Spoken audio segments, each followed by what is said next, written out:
بنسأل على نوع العجلة اللي كان راكبها السيسي في ماراثون. بي ام دبليو ولا ريبان ولا اكتيف؟ ممكن تكون اكتيف. ايه اكتيف؟ كسبت ولا خسرت؟ ريبان. لا معلش في التلفزيون لا. بي ام دبليو. بصراحة يعني في الحقيقة أنا معرفش. بي ام دبليو تقريبا. لا مش عارفها بصراحة. لا ما عنديش فكرة. اكتيف.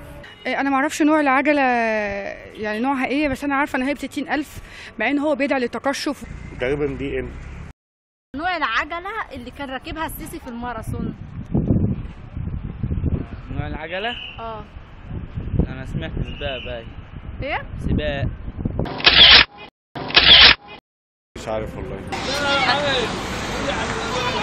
معرفش أنا أنواع عجلة. طيب احنا معانا 3 اختيارات هنقولهم لك وانت تختار حاجة منهم. ريبان وبي ام دبليو اكتيف. ريبان وبي ام دبليو؟ افتكر انهي واحدة فيهم؟ ريبان. اكتيف.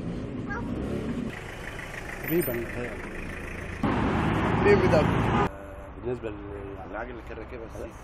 انا ما اعرفش انواع العجل، هي قول اي حاجة وخلاص. يعني هي عجلة حديثة على فكرة، يعني بنظام حديث يعني فيها سرعات وكده، ده اللي انا اعرفه.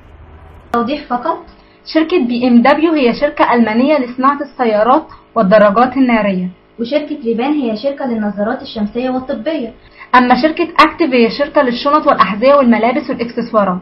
واحنا نفسنا ما نعرفش ايه نوع العجلة اللي كان راكبها السيسي في الماراثون. وعلى فكرة ما فيهاش حاجة لما حد يسألك على حاجة ما تعرفهاش وتقول ما اعرفش.